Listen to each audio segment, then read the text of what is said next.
life, at least. Exactly, but when you're in a closed environment and you're up in the air, there's nowhere to get away from your dog. I mean, I just think that this should be definitely regulated, and I really don't see the like being trapped in an elevator shaft with an unleashed dog, right?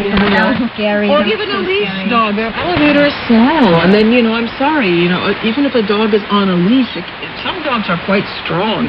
They can pull their little tiny owners very far. You see, so that is the problem. Whether you can control the dog yourself, or if you cannot, then you shouldn't have the right to keep it.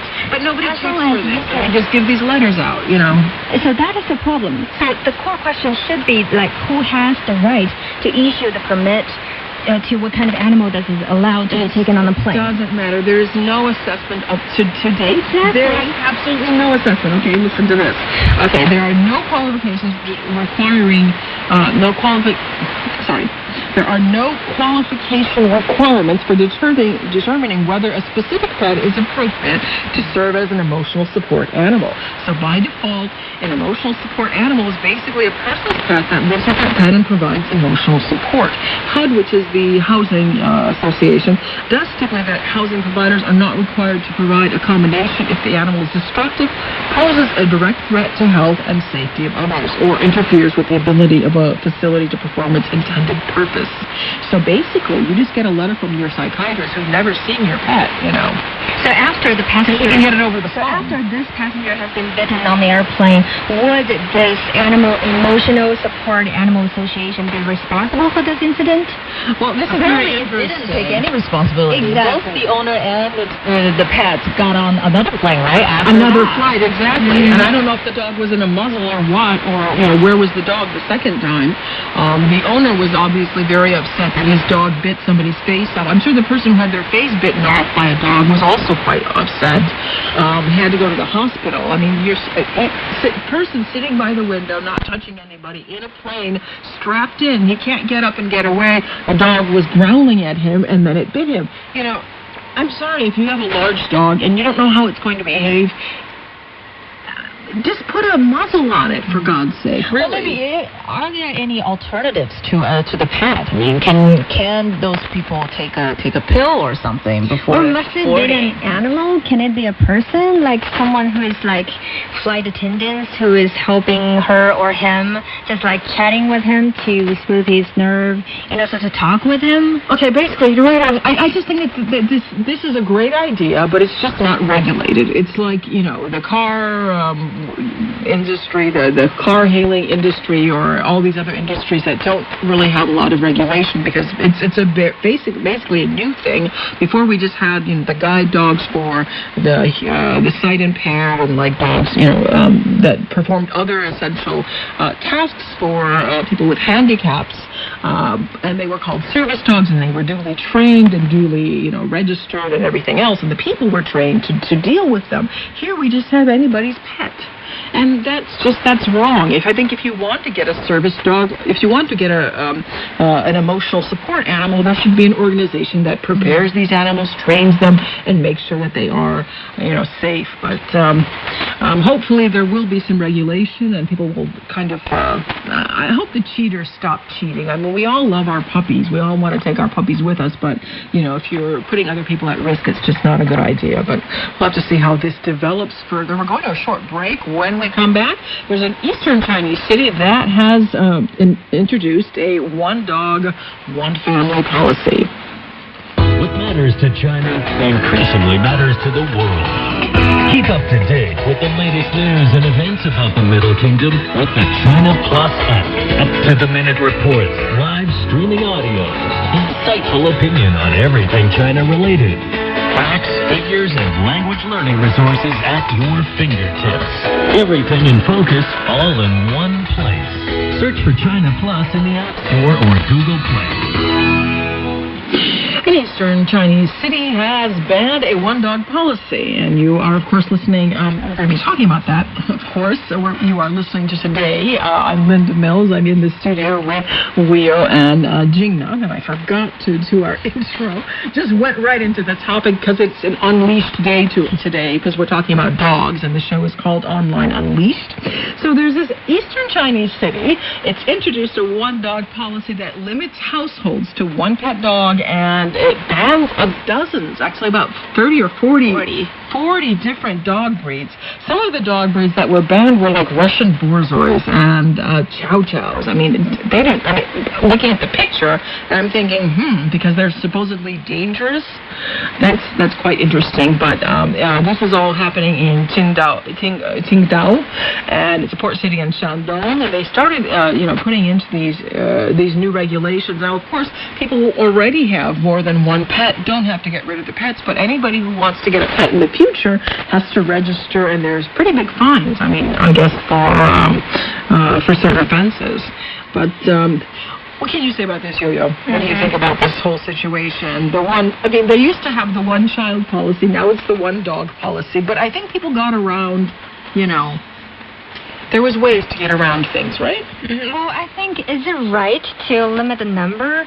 But for those families who already have two dogs, then what to do? They have to throw away one, or they have to kill one? No, if you already have two dogs, you're okay. I mean, it's just before the policy takes place, you're fine. But if you get another dog, or if your dog gives birth to puppies, then you kind of have a problem. Or if you're walking your dog and you find a poor homeless puppy that you want to rescue, you can't take it home. I mean, that's just... Well, is it the number that should be regulated, or is the better raising or the better taking care of the dogs, which is more important? I think for lots of people who are having a dog and they have trained them well, or they at least have the leash on the dog.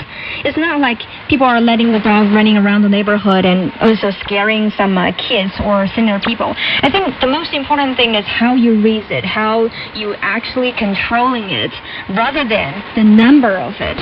Exactly. You can have one dog that can be a terrorist that just, bites people and, scares the neighbors and barks all day and night. I think there should be, certain things that are unacceptable, like aggression to people, biting, and even like people who don't clean up after their dogs. That should be fined. That's fine to regulate that and fine that. Have certain constraints. You can probably have some kind of constraint as far as whether or not your house, the apartment building that you're living in, is actually a health risk to other neighbors because you have 300 dogs and they're not taken care of, and they're doing their business at home or whatever. I don't know.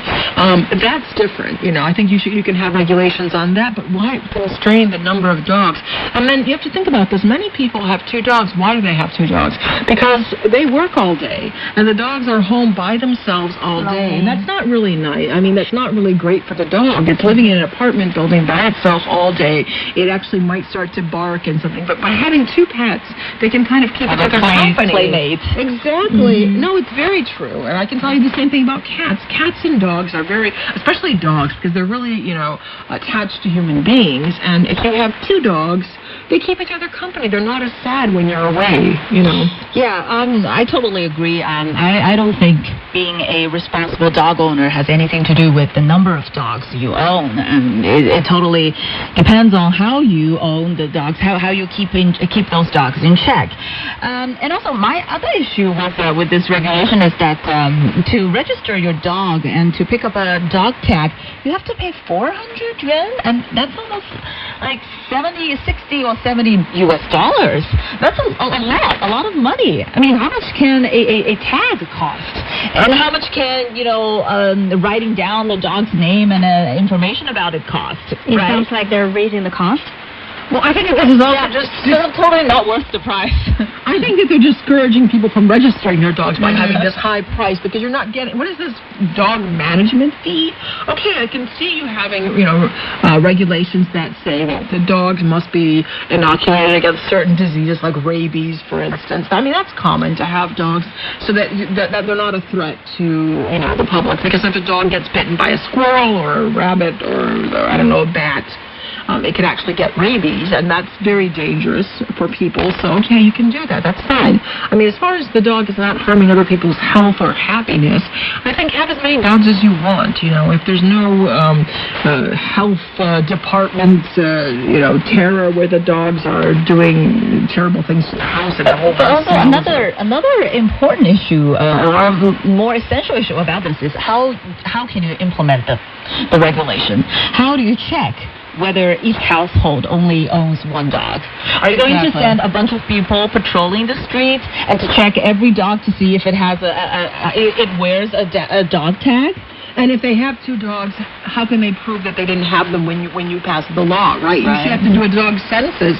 How much will a dog census cost? I think a lot of money, right? I have another point to make, and that is that the pet business is absolutely booming. China's pet business is just exploding, and there's going to be just billions and billions of millions of dollars made on the pet industry.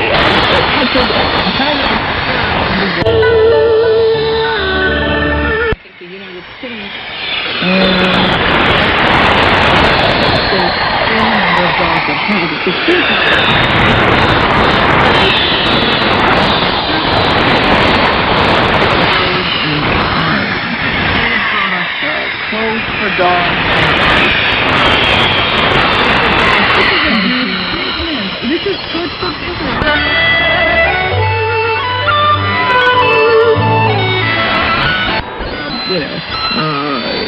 The number is expected to 200. It was